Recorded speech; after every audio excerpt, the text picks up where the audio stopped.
चेतन की गांठ खोलना कहते हैं इसको। अगर ऐसा हो जाता है ना जी, फिर आप इससे अलग हो जाओगे, मन अलग रह जाएगा, आत्मा अलग जाएगी, आत्मा जाएगी ऊपर हैं।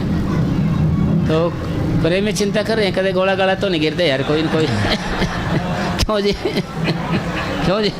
हाँ जी, हाँ जी, क्या? हाँ हाँ हाँ, ना ना ना, प्रेम में सोच गोला गिर देंगे। अरे अरे इतने अच्छे सौभाग्य कहाँ कि गोले के चक्कर में पा जाए भाई इतने अच्छे सौभाग्य कहाँ हैं वह गोले के चक्कर में आ जाए। भाई कर्म कुर्म सारे सब हो जाएंगे, क्यों जी? अमर थोड़ी अपन जाना तो है ना। अरे ऐसे गोल हैं जी। तो एक बारी कहने लगा जी, बाबा जी सुने कि परले आने वाली है, बाबा जी परले आने वाली है। इन्होंने कहा भाई आप मरे जग परले, हम मर जाएंगे हमारे लिए तो परले है। अरे इतने अच्छे कर्म कहाँ हैं कि हम परले की चपेट में आ जाएं? परले की चपेट में आ जाए तो कर्म कुर्म सारे कुछ वहीं चले जाएंगे ना जी, सारे कुछ है उसी के पास चले जाएंगे, बढ़ाने वाले के पास, हम तो निकर्म हो जाएंगे जी। तो इसलिए कहने का भाव यूँ है कि आप फरी का न समझें। भाई ऐसे गोला लिखा होता तो गिरेगा, नहीं तो थोड़ी गिरेगा साहब। हाँ जी, भाई ये लिखा हुआ है हमारे पूज्य परम सुमने साहब जी ने कि मौत का जरिया वक्त और शैतान, पहले से लिखा होता है। ये पहले से लिखा हुआ है सारा कुछ। ये कौन है? जब सारा कुछ लिखा हुआ है तो डरना कैसा? भाई सारा कुछ लिखा हुआ है तो हम डरें क्यों भाई, परवाह क्यों करें? इज्जत लिखी है होता है इज्जत तो होएगी, बदनामी लिखी है तो बदनामी होएगी, अमीर बनना है तो अमीर लिखा है, रोडपति बनना रोडपति, करोड़पति करोड़पति बनना पड़े। तो हम क्यों दुखी माने, क्यों जी? भाई हम क्यों परेशान हो? इसमें जो लिखा है ना, मान ले जो होना है ना वो तो होके रहेगा, फिर टेंशन कैसी है? और जो होता है वो अच्छे के लिए होता है। बाजितपुर डेरा साहब अपने दिल्ली में सब जानते हैं, वहाँ पर एक गांव है बाजितपुर गांव। तो उस एक आदमी था, वो कनेक्टर था।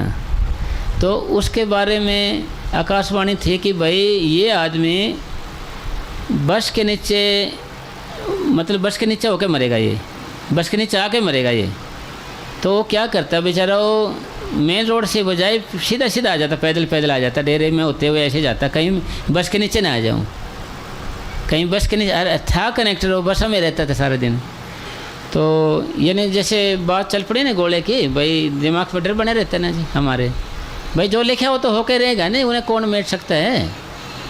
लेखे लेख ने मीठी ऐसे की जो लिखा करतार, वो तो देखो जी भोगना ही पड़ेगा जी, है ना। कि माया जोड़े ना जोड़े, ता जोड़े ता जोड़ दी, माया जोड़ दिया लख सा लग दे, तो एक पल दे विच रुड़ दी। माया वाले एवें सड़े जिवें सड़े गुड़ पद्दी, बोले सा कोई मेट नहीं सकता लिखी हुई दूर दे। जो दूर तक लिख रखी है ना जी, उसको कोई मेटने वाला नहीं। ठीक है, हाँ अभ्यास के करने से, भक्ति से करने से तो देखो तो रियायत है। तो इसलिए हमने डरना कैसे है? भाई जो होना है वो तो होना ही है। तो जी ऐसे चलता आया जी। जब समय आया ना उसका, तो जी वो बाथरूम के लिए बाहर निकला था, पेशाब के लिए वो बाहर निकला था कि बगैर रूट की बस है ना, वो निकलते उसके ऊपर चढ़ गई। बगैर रूट की बस कोई नहीं, एकदम चढ़ गया, चौड़ा छोड़ गया जी। भाई जो लिखा है ना वो तो होके रहेगा। और फिर डरना क्यों है साहब? फिर हम क्यों ना हम भक्ति में लगे रहे? जो होना है ना तो है, डर कैसा जी? फिर एक राजा था, राजा को सपना आया यमदूत का कि भाई मैं तेरे को कल लेके जाऊंगा, तेरा टाइम आ गया है। तो उन्होंने जोशी इकट्ठे करे। जोशियों ने प्रश्न किया जी राजा साहब, मौत का जरिया वक्त स्थान पहले ही लिखा हुआ है, ऐसे करो ये जगह बदल लो जी, आप बच जाओगे जी, आप जगह बदल लो। उसने क्या किया, घोड़ा दे दिया। उसी वक्त से वो सारी रात चले गया, चलता रहे ना, उसे बचाव हो जाए। चलो भाई बचाव हो गया।